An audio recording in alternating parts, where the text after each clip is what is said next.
Welcome to Feedback with me, Tim Sway. This is my web series where I interview musicians and talk to them about what they're doing to make it as a musician, and then I make them play my guitars that make out of reclaimed wood. Check it out.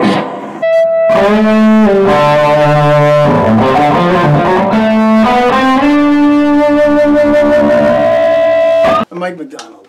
Michael McDonald. Oh yeah? Have you done anything I've ever heard of? I've been playing guitar since I was a little kid, but I didn't really get serious about it until I was like 11 or 12 years old. And I joined the 7th grade jazz band at our middle school, and I met this man here, Mick. And we have been playing music together off and on ever since that's about 150 years now? Yeah, a long time ago now. We're old. But so could you tell me a little bit about what you're doing here? Well, thanks for coming up, and it's great to see you again, as always. I love this guy. We go back. Yeah. To make a long story short, this is an all-analog tape studio. We're trying to keep the dream alive, basically. You know what I mean? There's not too many of us out there anymore. But there's no screens here, so there's no computer screen. We edit with a razor blade. Yeah, it's kind of like how they did it in the old days, but it's what I know. I never really got out of it, so it's all I know. But it's making a huge comeback these days, which is always nice to hear. There's a lot of low end. There's a lot of even natural compression that happens. It's all opinion, though. I mean, there's great stories in both worlds. You know, I'm not here to bash anything digital, but it does have a unique sound, you know? Yeah, you're not here to bash anything digital. Can you tell me, what's your Facebook account? What's your cell phone number? Well, actually... he doesn't have any of those things. Tell me about your current music projects that you're working on. Well, we have Lucinda and Michael, which has been around for, I don't know, 15 years now. Who's this wife. Lucinda person? This Lucinda. Running the cameras right now, actually. Yeah. She's the other half of the team, basically. Your wife. 10 years now? Yeah. 10 years. Almost. Congrats. Thank you, baby. Thank you.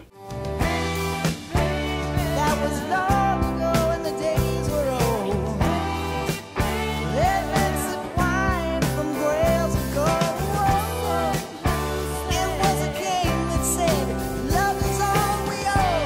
And it echoes in time to a rising up state of mind. We work with a lot of tribute bands.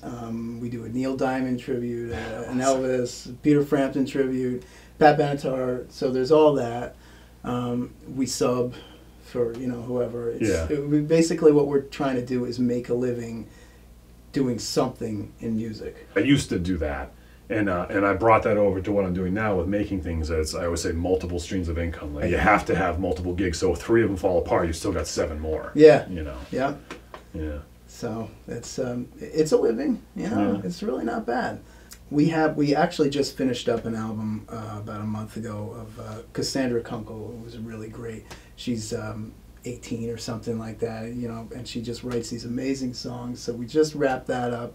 We have Candy Kelson. Look up Candy Kelson. She's another amazing songwriter. So you mix it. You record it all on 2-inch tape.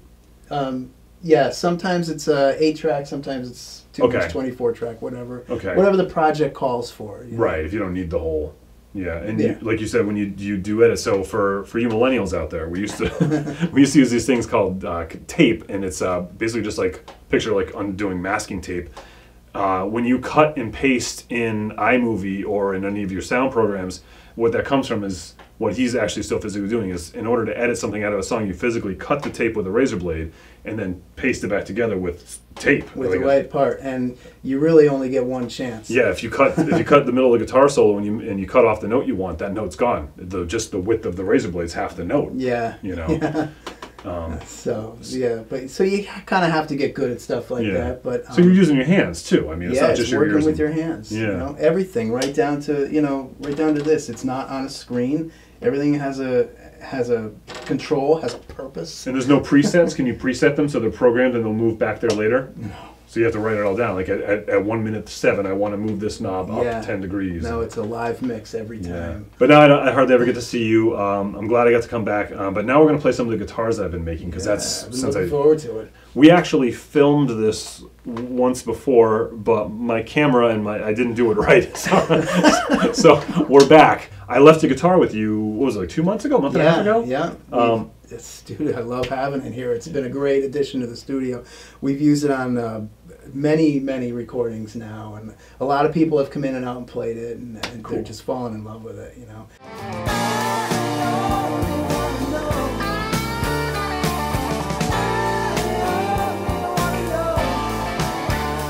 Cool. It's so unique looking. Just it's the first thing that they see. What is this guitar? What is this thing? Yeah. You know, and they yeah. have to play it, and Yeah. they're just in love from there. you know? Cool. So we're going to set up into the sound studio and play a little bit, and I want you to tell me a little bit about your long-term experience with this instrument now that you've had it for a little while, about the pros and cons of it. And I brought another guitar for you to check out too. Ooh, right on. All right. Cool.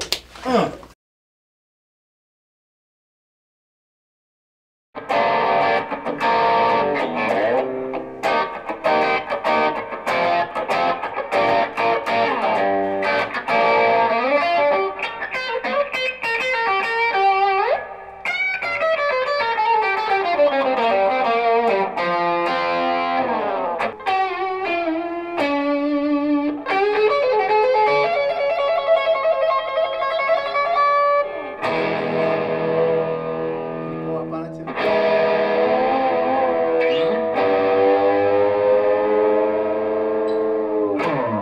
There it goes. That's what I found. If you pull it back up, it actually goes back into tune Resets again. itself.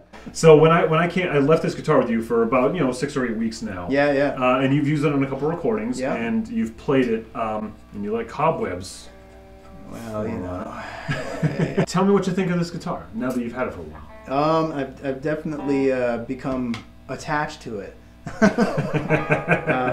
No, it's a great addition to the studio. It's got it just has one of those sounds you can't really tell what it is, but Right. you know what I mean. It's like, oh, it's not a Strat, it's not a Telecaster, it's definitely not a Les Paul, but it's just got an original tone and definitely original feel, no doubt about it. Yeah.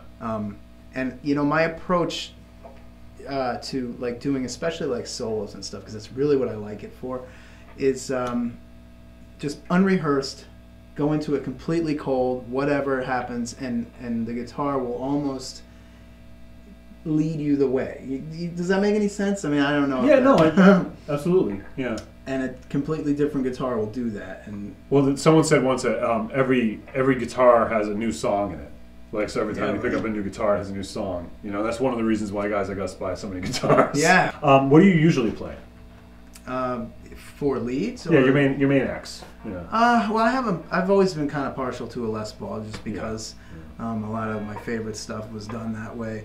But I have we have that old Epiphone over there, and I've had a couple of Telecasters over the years. Unfortunately, you always have to sell something to buy something else. Yeah. So I have this listed in the bargain news. What don't you like about it? Well, the only thing for me was the lack of, Position marks. dots. I didn't. So I kind of had to make my own. Yeah, would you use a magic marker on it? I Is did. that I what you- used a silver Sharpie because I can't see either. So, but that's something that was something you mentioned right off the bat when you got it, and now I've been putting. I've been trying to find something better to do for position markers that's simple. And, Yeah.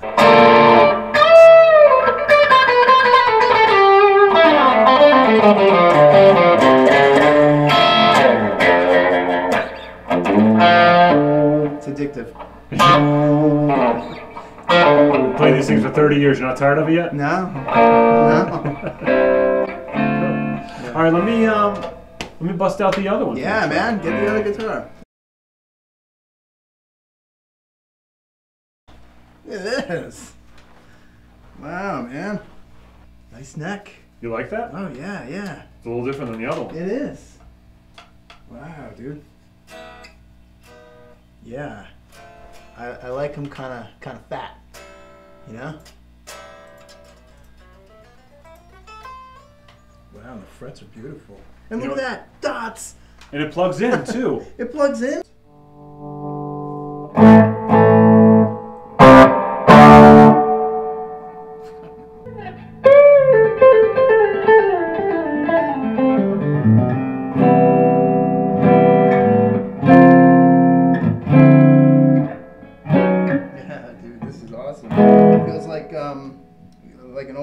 Gibson. Yeah? You know?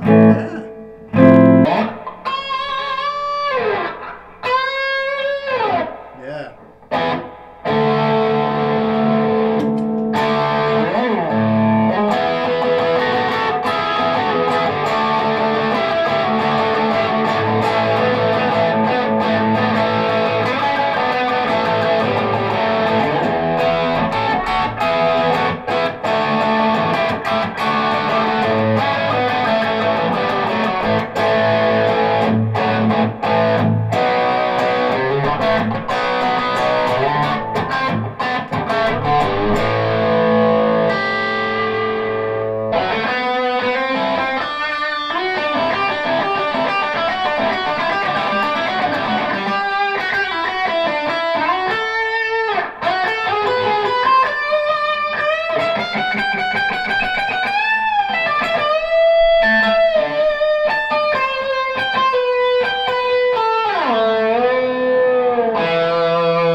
So this is the first one that I finished, and it's made of all reclaimed Kumaru decking. The neck, Really? the fingerboard, everything is all a deck. All the same wood. All the same wood.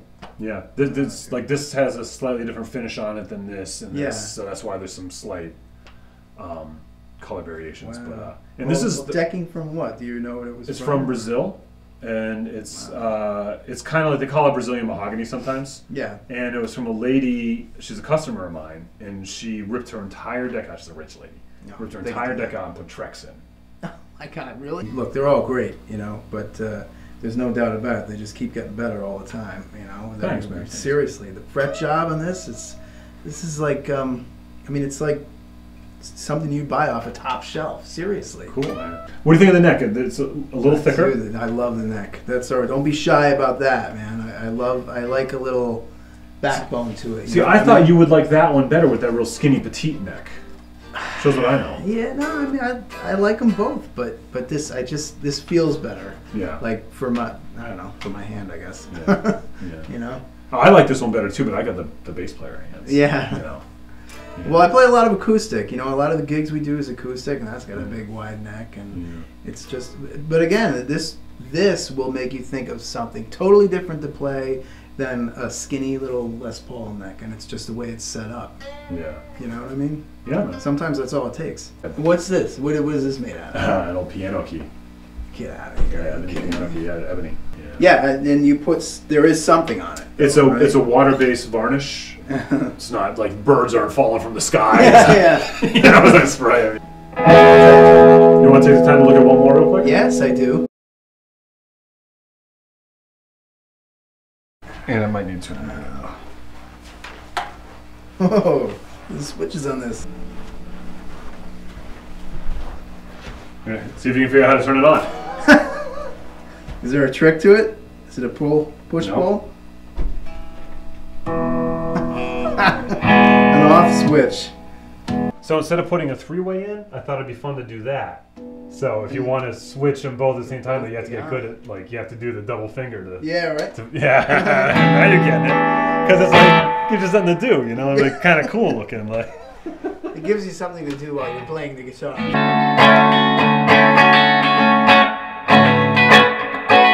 don't know which one I like better now. This is.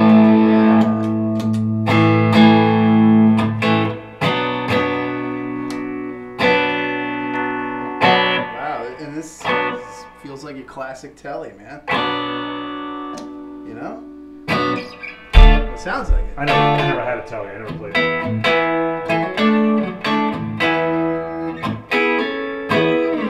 Yeah. What I like about it, and I don't know if they're all like this, but this one, it's like two different guitars. Completely different. Yeah. Yeah, and that lead was like, it didn't even sound like the same thing. It was like all of a sudden you picked up some like big, it sounds like a humbucker or something. Yeah. I like the little cutout. And these are records too? Old Yeah, vinyl? it's old vinyl records. And this is old, all this material here is old signs, aluminum. Yeah. And then there's plastic in the middle.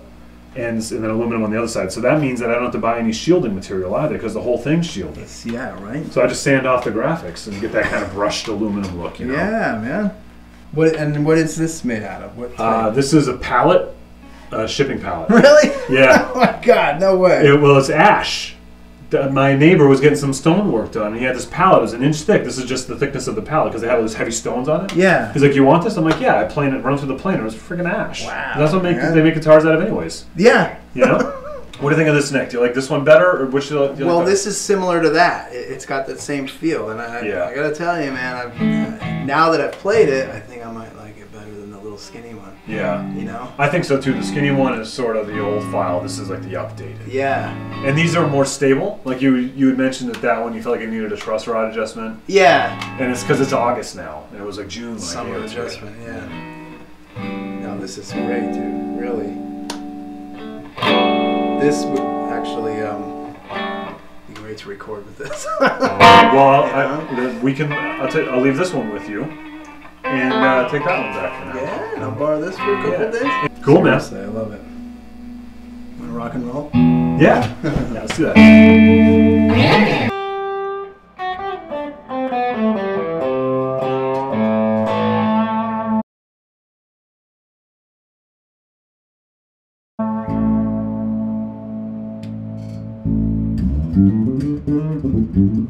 Ooh, baby. Alright, here we go. I remember 35 sweet goodbyes when you put me on the Wolverine up in Annandale. It was still September when your daddy was quite surprised. Find you with the working girls in the county jail. I was. If you wanna be just the way you are, babe, I think you really should. I'm your vehicle, baby. Anywhere you wanna